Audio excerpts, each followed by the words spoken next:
Robots Radio presents... Baby Beard Media presents a Roll to Cast RPG podcast in the world of Pulp Cthulhu by Chaosium Inc., starring Chris Bond as Father John Murphy, Ellen Graham as Philomena Saginario, Phil Harker Smith as Hjörn Halverson, and Paul Goodman as Pierre Patatique. Story, keeping, and additional rules by Sean Fleur. Designed by Jack Sumner. Music by Paul Goodman. This is Ambrosia Island.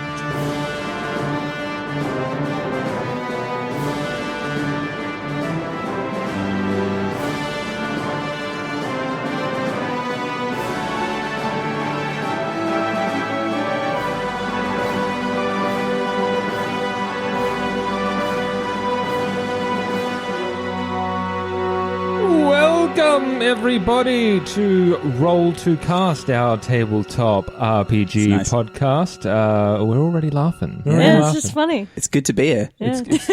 Whoa! Hey! Who's this mookin? Who the guys, fuck are you? We have been greenlit for another season. By ourselves. You're welcome, us. We did a great pitch. And this will be our Pulp Cthulhu campaign, and we'll get onto what Pulp Cthulhu is and is not in a moment. But before that, I'm dying to find out. who am I joined by? I'm Chris. Hello. I'm playing Father John Murphy. I thought you were going to say Father John Misty there for a second. No, fuck Father you, John Chris. Murphy, played by Chris Bond. His archetype Catchy folk is he's a mystic. Whoa. Hey. Oh, so Father John Mystic. Yay! Hello. Hello, I'm Phil. I'm playing Hjörn Halverson, and he's an engineer, a railway engineer, but also an inventor. Yes. And his archetype? An engineer. Is it? Oh, no, egghead. Sorry, not that's career. I know I'm the getting system. those two mixed up. Sean Yes. furiously No, turning pages. He's an egghead. Egghead. Yes. Thin skull. My name is Ellen Graham, and I'm playing Philomena Francesca Saginario, or Mina. Oh, I didn't have her middle name down. Yeah, that's all right. You meant to Changes keep everything. it secret. I can hear her Italian parents using it in full. Yeah. Constantly. When they're mad. Yeah. And what is your archetype? So my archetype is two-fisted, and she's hired muscle, which you listeners can't tell, but I'm fucking jacked. So Jacked and ripped and Makes ready a- to go. makes a lot of sense. Absolutely terrifying. Whoa, what was that new voice? Oh. Disgusting nasal tone. Cthulhu, Cthulhu himself, Incarnate. himself. Hi everyone, it's me, Cthulhu. And who might you be and who might you be playing? Oh, my name is Paul Goodman. It's very nice to meet you all. And I'm playing Pierre Patatique. Nice. And he's a bon vivant. Bon vivant. Or bon vivant, as it's originally known. I'm sorry, I can't understand. As Australians call it bon vivant. Call it a French stick. And his occupation? He is an actor. Actor! I was going to say French people don't have jobs, but then So It's the jobless Our job. French listeners will love that. it's really weird considering last season I played a French woman. Yeah. But if we've learned anything from our Roll to Cast, it's that making fun of white people is funny. 100% okay. It's 100% funny. To quickly peel back the Roll to Cast curtain, Mr. Paul Goodman has been responsible for both the cyberpunk and vampire tracks. He has created all the music you have heard thus far, and will also be creating the music for this season as well. Oh, is he doing it a cappella? Yeah, I was just going to say, actually, I'm going to be doing it sort of in situ. I've got my coconuts here. There's a whole Foley set up there. It's Got the pretty extra amazing. Mic, extra mic is there for your loop pedal as well. Can't move for all the timpani. I've taken lessons from the greats. I've got a side of beef just hanging from the ceiling that I'm going to punch occasionally. Needs more cowbell. So what is episode 0? We've gone through this before, but it's a good chance to kind of get to know us as people, get to know the characters, get to know the system, the world, and just really prepare everyone for the what is turning out to be the United Nations of podcasting this season. We are all from Europe. We have an Irishman, a Norwegian, a Frenchman, an Italian New Yorkian, and who knows what I might come out with. Look, existential dread crosses all borders. Yeah. So Unites us all. If you're coming from a Cthulhu background, this is a little bit different because this isn't Call of Cthulhu. Because the reason I chose this season is cards on the table. This is the first fucking time I've done an entire campaign. Yay! Mon Dieu. I have done one shot with Mr. Phil. Did a 4-hour session of D&D. How did it go? It was very good. It was very good. I was instantly complimentary. I thought you handled the material really well, and I had a blast. Thanks. Oh, mark down 10 extra luck points for Yes, you. thanks. Hey. I also brought you this apple. Oh. And yeah, it was Loads of pretty apples. fun. I didn't hate it. And I thought, you know what? At first I thought I was going to do Call of Cthulhu, but, Lovecraftian horror and existential dread in that kind of like very deep and dark way. I thought, I can't really handle that at the moment. Let's go for something lighter. Thank What's goodness. this? After the trauma of Vampire. Yes. Yeah. Yeah, maybe our audience probably wanted something a bit lighter as well. We wanted a break. So Pulp Cthulhu reared its lovely head. Which one? It's action and adventure, two-fisted slamming into the Cthulhu mythos. It's something that's very near and dear to my heart. The old action adventure, all set in that 1930s pulp era of comics and TV shows and radios and later movies and everything else under the sun. When men were men and archaeology was just stealing shit from foreign countries. Gals had legs up to your eyes. And if you played your cards right, they would be. Sorry. It's what we have to look forward to. Yeah. So sorry. So I think before we go into the world, just in far as like pulp media and kind of influences and what you enjoy, even kind of like the action adventure realm, like what is your experience with that, and do you like it? Do you actually kind of try to avoid the genre altogether? Where do you sit? And while Chris sits back and ponders for a bit, I'm happy to jump over to Phil. Well, look, I love video games. Like, more than is healthy. Really? Yes. And a lot of those have the archetype of an adventure story of that kind of early ilk, you know? When I was young, one of the first games I got really, really into is Tomb Raider. And that really, she sort of inherits that idea. When you think of the name itself, a Tomb Raider, you know, that is before we were thought maybe we should preserve the culture and maybe leave it in place. Going around raiding tombs was part of the... Getting permission? Yeah, What? fuck that, you know? Nothing manly about that. And everything, you know, they also have all that, you know, everything's magical. You know, she's always finds something magical that will turn you into a demon or summon the Mayan apocalypse or something like that. So I love those kind of archetypal stories, and I grew up with Indiana Jones and all that stuff. So yeah, I feel like I have a draw to that era of things from the periphery. Yeah. I haven't read that many kind of pulp books on novels, but yeah, I understand the sensibility, and we'll get more into Cthulhu stuff, I guess 100%. later. Yeah. Yeah. Mr. Paul. Hello. Yeah, I seem to have come by a lot of it indirectly. The first movie that I came across with any of these sensibilities was The Mummy. Tom Cruise. Yeah, Tom Cruise. Jenny! How dare you? Check out our episode on Hey. One Good Well, Thing. the thing, yeah. Talk about this at length. I was going to say ad nauseum. But, That's also true. yeah, that's a whole thing.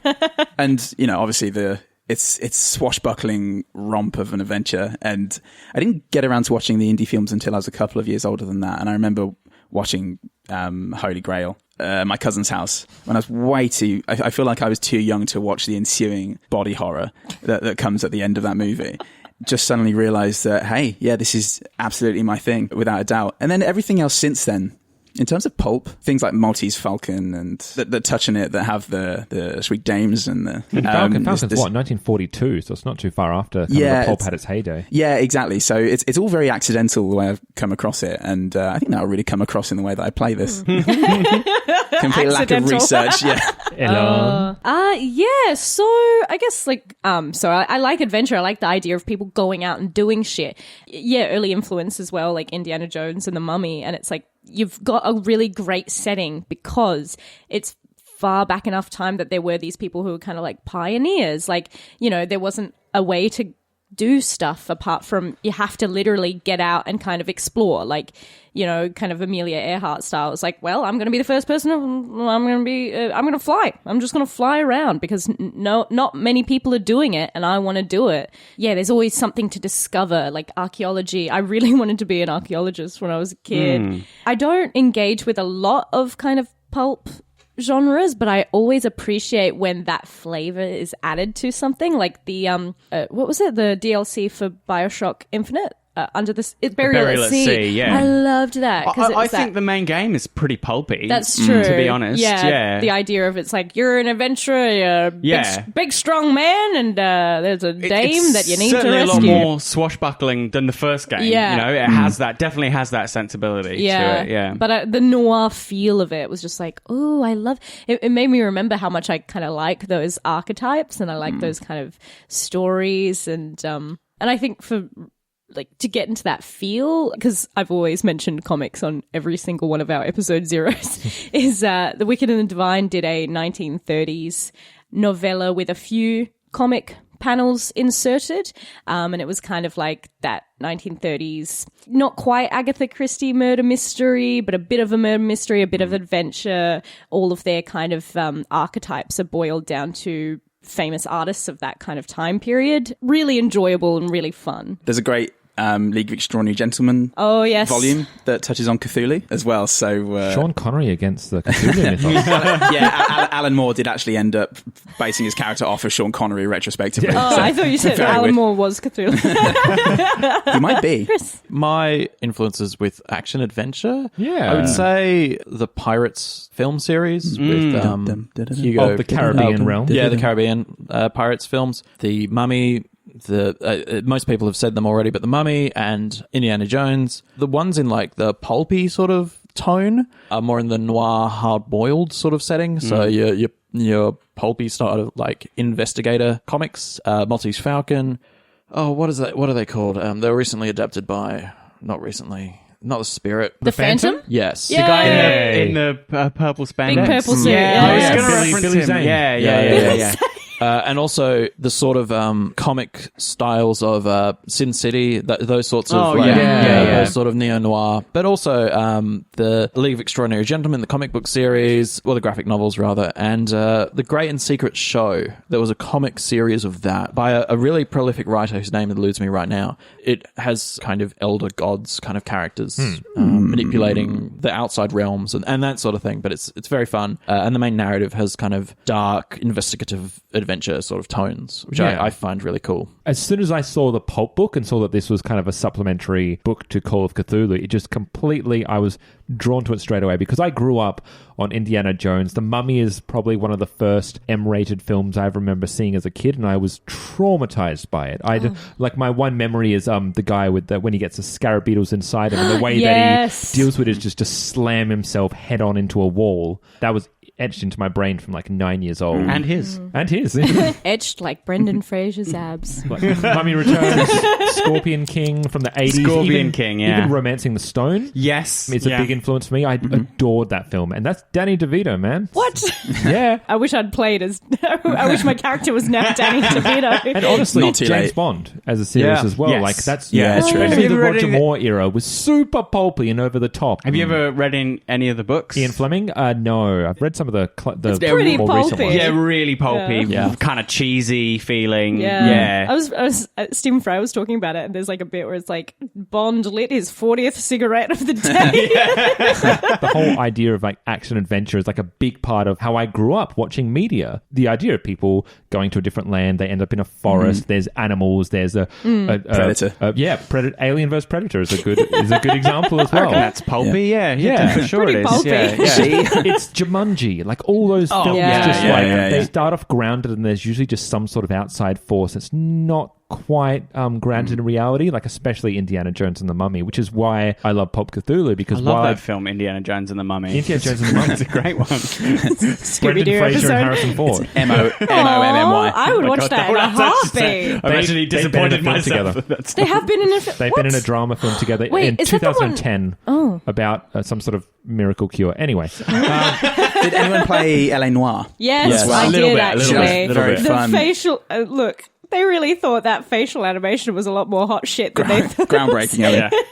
and so we talk about like how it goes up against the Cthulhu mythos. Has anyone read any Lovecraft? Because before this, I've got his entire works on my bedside table, and up until before I started looking into pulp, I'd never read Lovecraft before. And so I was very interested to kind of like dive into that lore and pick and choose things out of there. But like, what's everyone's kind of relationship with Mr. HP? For me, the Not writer's... the source. Or the pencil. The writer's problematic, obviously, but his works are really influential and really important. Video games like Darkest Dungeon and what's another video game that kind of springs to mind? With Call of Cthulhu. I mean, Call of Cthulhu games. Subnautica has elements, I would say, maybe. definitely. That Yeah. existential dread. Or like Bloodborne. Bloodborne, especially Yeah. Bloodborne, is incredibly Cthulhu-esque. Mage the Awakening and Mage the Ascension, both from World of Darkness games. Dark Heresy draws certainly from Lovecraft in some of its... especially anything to do with the warp. The warp and extremely chaos. Lovecraftian. I'm a big fan of the idea of the eldritch horrors, the unknowable known, the dark horrors and mysteries of the world. Has anyone seen 1917 yet? No, my friend Is saw Cthulhu it. in it? God, he's the cause started of the the war, war. actually, yeah. No one noticed Cthulhu Really, is looming it? over Archduke Ferdinand, but it's there, man. You just got to check the Sam files. Mendes is very surprising. Is it like the Winter Soldier, where you're like, it turns out everything was Nazis? No, it's just that the horrors, horrors of war depicted in that movie really lean into that existentially terrifying, destructive, existentially speaking horror. Check it out, everyone. It's pretty good. On face value, these two, like Pulp and Cthulhu, shouldn't go together. It just feels like a mashing of styles together. But they just it talks about it like Pulp Cthulhu, set in the 1930s. It's all about existential horror, but it's also about weird science, pulpy magic, and people punching mooks and them falling down. It's Indiana Jones. It's totally I think what it's a great the film blend. is. Yeah. Great blend of the hard-boiled hero and the... Well, we hope it's gonna it's be. the rejection Yeah. of the It is gonna existential be. horror as undefeatable. Yes. Right? Yes. It's absurdism, right? It's the Camus kind of like response of like, oh, the world is meaningless and devoid of love and there is no God and nothing means anything. Well, fuck it, I'll put my shoe on my head and call it a hat. Yeah, You know, it's joyful. Yeah, it's joyful in despair. It's the whole thing about in the face of despair. when you watch like The Mummy, it's like you have that whole. Is it in the second one where he turns into like a giant sand monster, and you've just got these like normal when they're in the blimp. Yeah, these normal fucking people just being like, well, fuck. Like, the reason that you have these kind of like very set stereotypes is because they're kind of like unchangeable. The whole thing about like eldritch horror is like, you lose your mind. You go insane because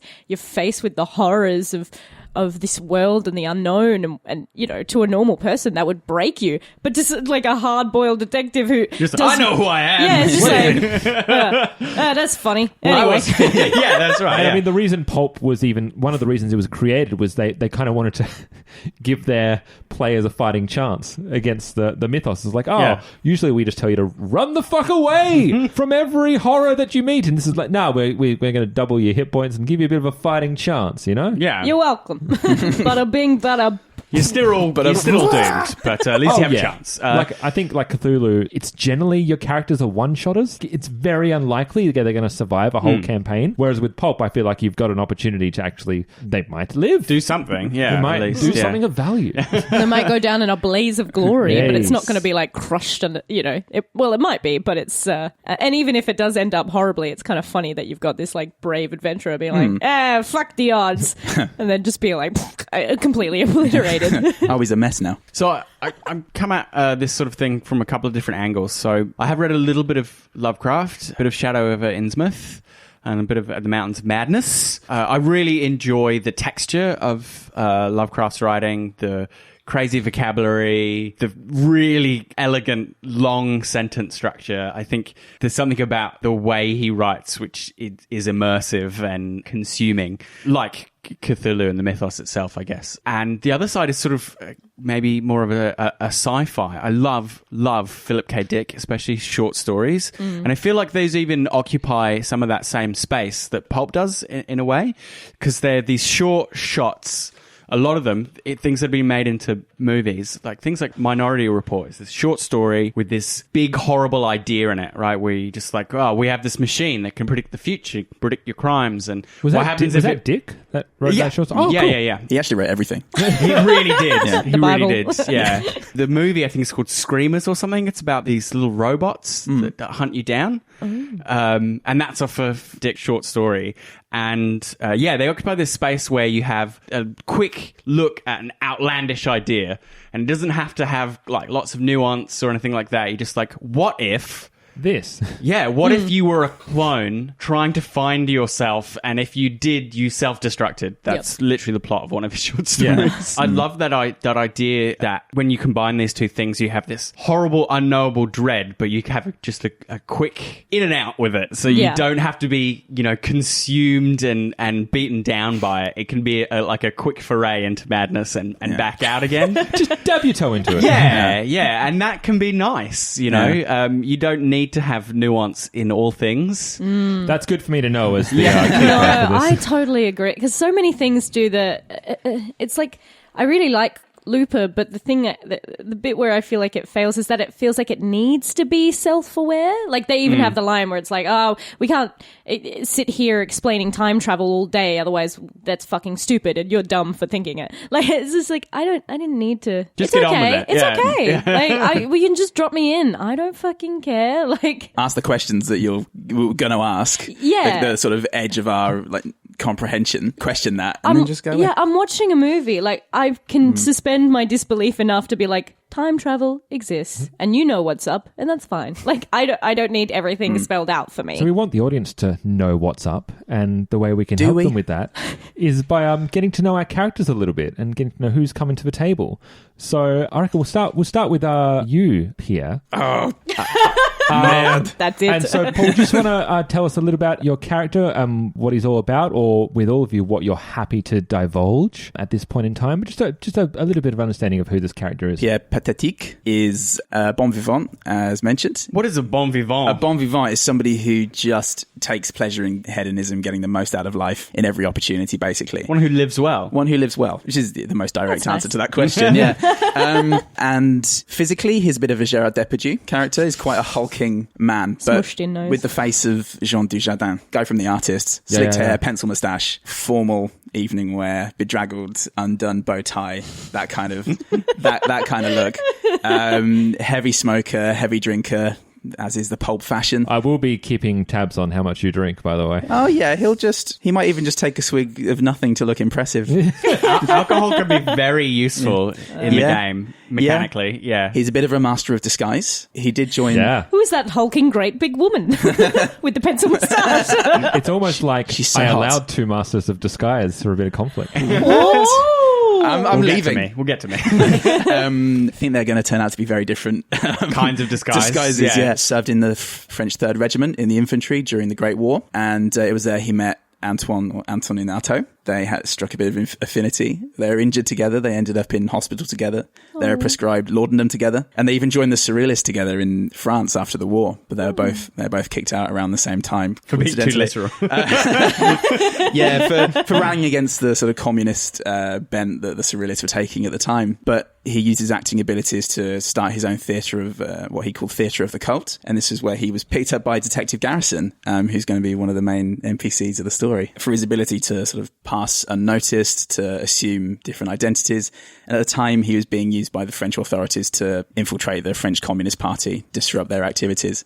This is where we join them. Tune in this season to see Pierre wear many Groucho masks and see what he can get away Different with. lengths of moustache. What and will that's all. Pierre wear today? An especially big moustache. No one will be the wiser. Father, can we hear a bit from you, Father? We can hear a bit, Daddy. absolutely. So, Father John Murphy is a man from Belfast. He was born and raised and has spent most of his he's Northern life. Irish. He's Northern Irish. Okay. Yeah. Judge away. So my mother's Northern Irish, so I'm doing it as a little bit of a nod to her. Lovely. So when I embarrass myself with a terrible accent, she where it can, comes from. she you're can in good be company. disappointed in me, just as I will be disappointed in my dice when I roll badly this season. There's not much to know about the father. It's very simple for him. He's a man of faith. He is a stocky man. He's very quiet, very calm, but he's very caring and very loving. He will help with children if a mother needs to go to the shops. He will water the gardens. He will carry loads of groceries or help put up a fence. Doomed.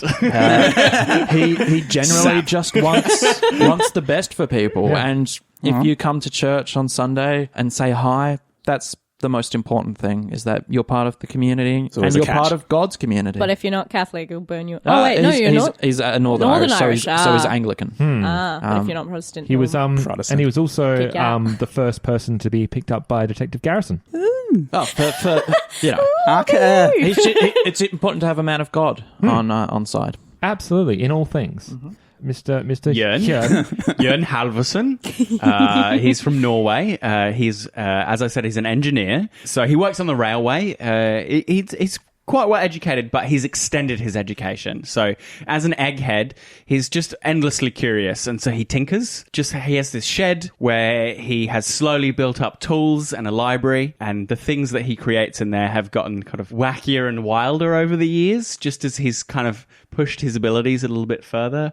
He doesn't think much of it. He looks after his elderly mother as her carer in their little flat, but he makes his inventions mainly for his nieces and nephews who've also come across. And unbeknownst to himself, he's a bit of a genius.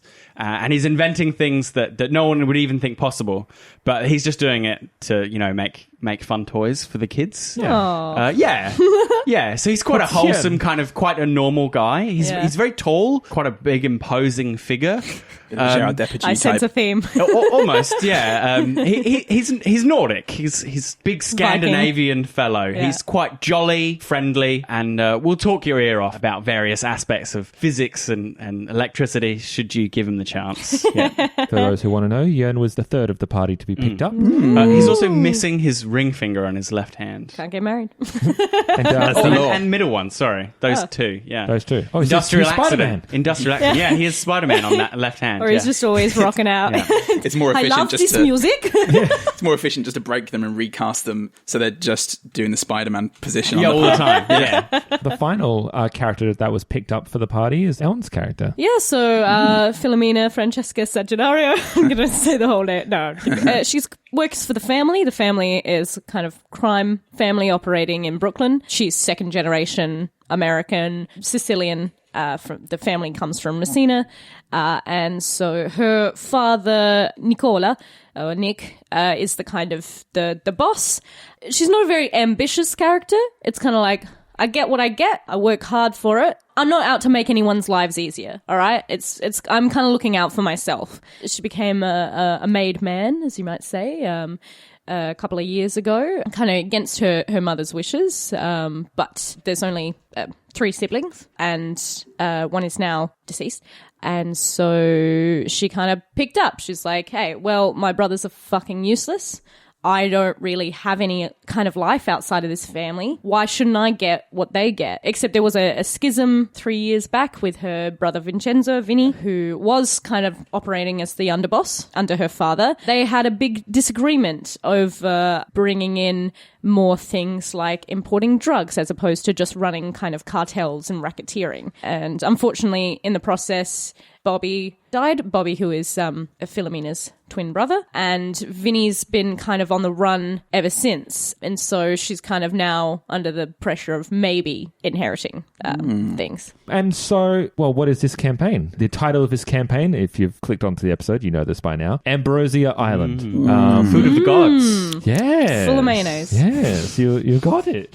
I should give a bit of context before we get into episode 1. This whole campaign is set in 1935, before World War II, but after World War I, funnily enough.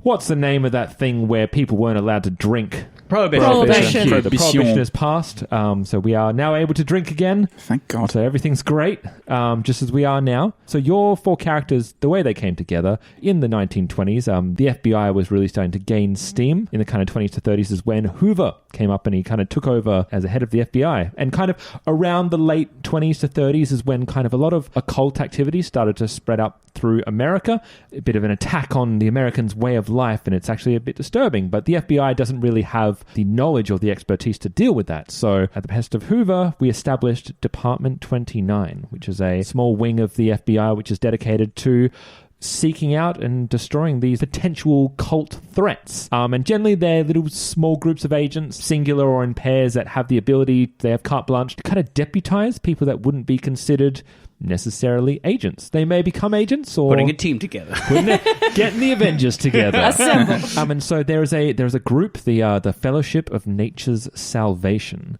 which has been making their way through America, and all that you know about them is you were brought together to try and put a stop to this cult. All that you know, 2 things, is that there is a self-styled leader by the name of Dexter Winwood. Several times over the past couple of months, it's been 6 months since you've been together. In those months, you have tried to get there in time when these rituals are taking place, but each time you get there, you're just too late. You're a few steps behind, and wherever the site was, completely burnt to the ground. Ashes, there's not a single bit of evidence that suggests they're there. When we come into episode 1, you finally caught up with Dexter Winwood. Ooh. So how long have we been working independently, or have we worked together? You guys have been a team for 6 months with little success of being able to catch up to the cult. So it's quite frustrating. You all have individual reasons that are unbeknownst to each other for why you're there. Can we rely on the FBI for much help? Department 29 is kind of a wing unto its own. For the most part... Can we call them? They wouldn't know who you are. We're operating off the grid. Off the grid, so to speak. Yeah. You're like the Men in Black. Do we have any, like, kind of Charlie, or how do we receive? Garrison. Detective Garrison was your agent in charge. He's your handler, so to speak. So he's the only one who knows we're doing this. Other members of Department 29, it's not unheard of that people within Department 29 will work together, but the thing is that you're not always going to be in the same place at the same sign. Your headquarters are in New York City, and you are actually beginning this scenario, as it were, in Brooklyn. Are there other groups within Department 29 that are working on the same case? No. Okay. You're assigned to... You wouldn't necessarily know this. Father John might. Basically, one cult to one team. Department 29's whole ethos is that they are worried when they pop up in isolation. You can deal with them. But the big problem with what Department 29 are worried about is, what if all these cults talk to each other and have similar goals and then create some unholy unity that could spell disaster, even if they're full of shit? Because all you know is that each time with this ritual, they are taking one person. They're murder cults. They're murdering. If nothing else, they are murdering people. Right. Put a stop to that. Like, they're just bad for everyone. Yes. They are not working within the law. No, that's right. They're just murderers. That would be terrible. And they don't pay their taxes. Right? I hate that the most out of anything. What might be interesting is you can start to have a bit of a think of, what your characters might think of some of these other characters that you've heard about. You're very much relying on each other in a professional capacity. You are expected to work as a well-oiled machine. Whether you like each other is kind of irrelevant to Detective Garrison, as long as you're working together. Like, you guys are quite all jolly and, Friendly, approachable. Might not gel with, I do crime. It's simple, well, you're an American. Yeah. That's all that needs to be known. The Europeans are friendly. The Americans are not. Yeah. Yeah. Hey. That's what we know. Yeah, doesn't judge, Yeah. you do you. It's all good. Yeah. That's what we know. Yeah. And these Americans have cults. There's no cults in Europe. Oh, no. For God's sake, no. No. Goodness, no. Never hear of it. Not since 1908. Also, I'm Europeans, but, I'm American you're first American. and foremost. My family is European. You're American. But, Yeah, that kind of divide of... Father Bob knows. Father Bob. Father Bob. Father John. Oh, no. John Murphy knows. Hey, you guys... And Father Bob's another character I play, actually. If I didn't make this clear, I am the keeper of arcane lore for this campaign, or just keeper.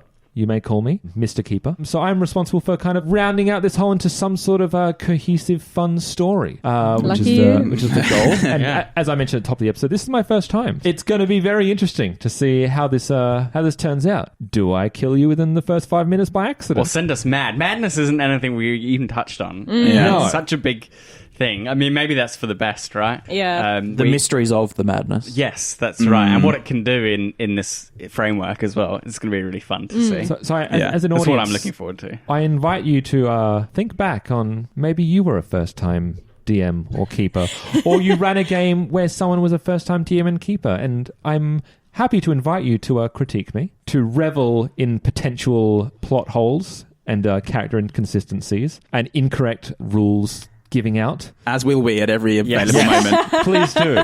I'm excited. Umpire, that's a bad call.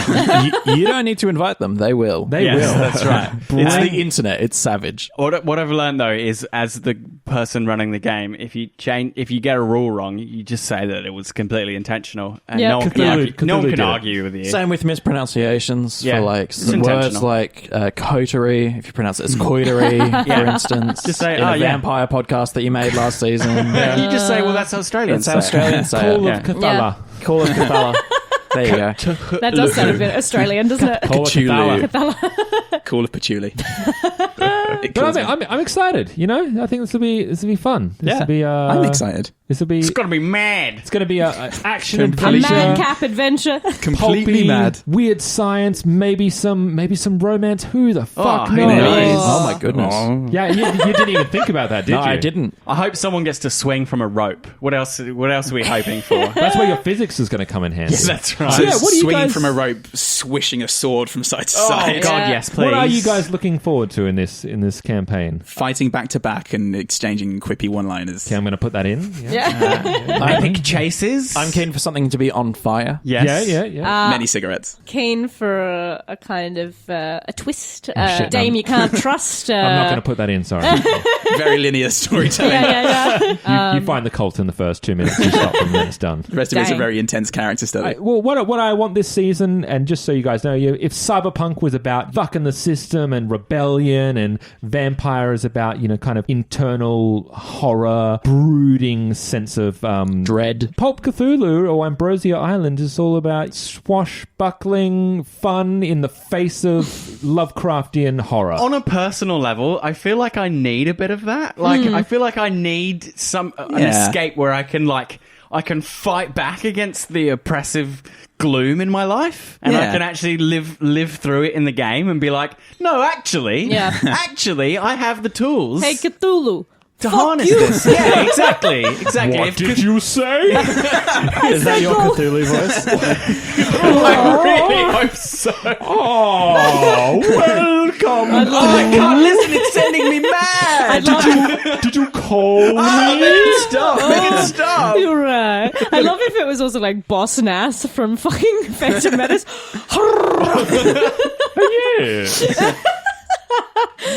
Yeah. Well, So tell us what you think's going to happen, dear reader. But you're going to ask Sean. No. I thought. Yeah. Reader, what are you expecting Listener. this season?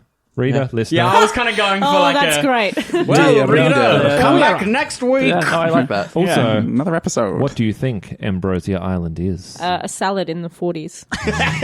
Yum. In Full the of- deep south. Full of mayo. Full of mayo and marshmallow. Did you have ambrosia mayonnaise here? Because in the UK, that's custard. What the Ambrosia, Yeah. yeah, it is custard. Yeah. Oh. I don't say this lightly, but fuck all of you. Get out. It's quite bold, isn't it, to say your custard is the food of the gods? No custard is even the food of the gods. even the French call it creme d'anglais. So. Even the custard. French. And that's the other point is I'm interested to see how all of you go with your respective accents. Yeah. Maintenance, I It's a think, will be the slippery issue. scale. It's a slippery scale. Yeah, keeping it up for the whole recording is going to be the interesting one. I think the length of it will be fine. Keeping it up would be relatively easy. It's getting into it is the starting of it. once you're there, right? Diving into it, it's just like water. I'm worried I might swimming not around get in the out. accent. Yeah, that's right. Spend all day walking around. Hey, We're not gonna, fungal. Hey, Mum, fuck you. we're not going to edit out any of the any of the lead-ins. No, So not at all. Yeah, what's everyone's lead-in phrase for accents? Yeah, but let's finish off with that. What's your lead-in phrases to get you in? Don't have one. Mine is pretty normal. well, I mean, any French word, pretty much you could say just bon, très bon, maintenant. Yeah, That's boeuf. my Did you favorite say French word. oeuf? Boeuf. Oh, Boeuf. Boeuf. It's boeuf is French for meh, and beef. boeuf. Buff. That's Bourguignon. Yeah, very similar, but yeah. yeah. I like. Chia le boeuf. I like oeuf. And And Ellen, oeuf. Yeah. what about you? Hey, go fuck yourself. any obscenity, No, really. but what's your lead-in phrase? Fungal. And Chris is just fluent in Irish. That's right. Yeah. Northern Irish accent. Yeah. I'm And, just glad he didn't do the... it's definitely to be sure. Nice. No, it's not. Toy to toy. It probably is like, all right then. All right, then. All right. So I'll just finish off with a bit of Irish, because why not? If you'd like to join us next week, Ambrosia Island will begin.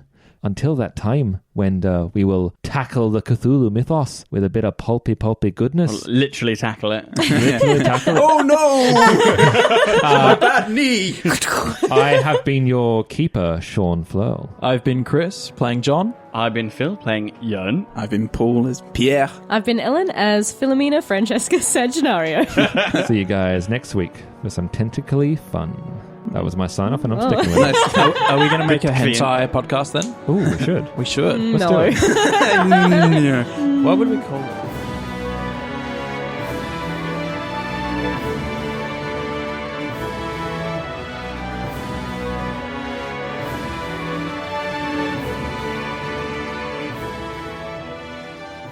Roll to Cast Ambrosia Island is a Baby Beard Media production. Find us on Facebook, Twitter, and Instagram, and all our podcasts are on Spreaker, Spotify, YouTube, and all good podcatchers. You can support us on Patreon at www.patreon.com/babybeard. Pulp Cthulhu and all associated properties are trademark of Chaosium Inc. Used with permission.